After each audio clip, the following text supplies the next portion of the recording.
Breaking news ఏపీలోని తాడిపత్రి నియోజకవర్గం మాజీ ఎమ్మెల్యే టీడీపీ నేత జేసీ ప్రభాకర్ రెడ్డిపై తెలంగాణలో కేసు నమోదైంది.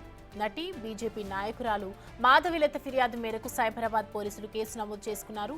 సోషల్ మీడియాలో టార్గెట్ చేయడంతో పాటు బెదిరింపు కాల్స్ వస్తున్నాయని నటి మాధవిలత ఫిర్యాదు చేశారు. దాంతో పోలీసులు జేసీ ప్రభాకర్ పై కేసు నమోదు చేశారు. డిసెంబర్ 31 గర్ల్స్ ఈవెంట్ పై జేసీ మాధవిలత మధ్య మాటల వివాదం మొదలైంది. అప్పటి నుంచి ఇష్యూ నడుస్తుంది.